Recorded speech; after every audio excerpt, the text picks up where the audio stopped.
আমরা এখন সন্ধ্যাবেলা নাস্তা করতেছি।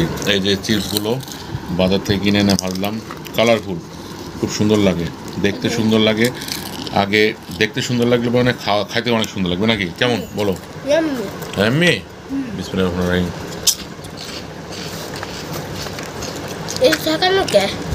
হ্যাঁ, তিনটা একসাথের মধ্যে এখন তিনটা একসাথে চলে গেছিল।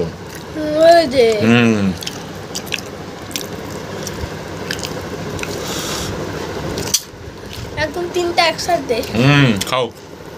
কালারগুলো খুব সুন্দর না বন্ধুরা? সবুজ, সাদা, হলুদ, সুন্দর সুন্দর কালার, লাল। কালারের জন্য বাবু নিয়ে এসছে। আমরা পরশুদিন বাজারে গেছিলাম, বাবু দেখে বলতেছে বাবা কিনো, চলো, কিনে নিয়ে এসেছিলাম। খাইতেও ভালো, খারাপ না। সন্ধ্যাবেলা কিছু নাস্তা করা দরকার, এই জন্যে চিপস দিয়ে নাস্তা করতে ভালো লাগতেছে না? খাওয়া দাওয়া করে করতে আসতে হবে, ঠিক আছে? তো ঠিক আছে বন্ধুরা, একটু শেয়ার করলাম। তো ভালো থাকবেন, সুস্থ থাকবেন। আল্লাহ হাফেজ। আর শুভ সন্ধ্যা।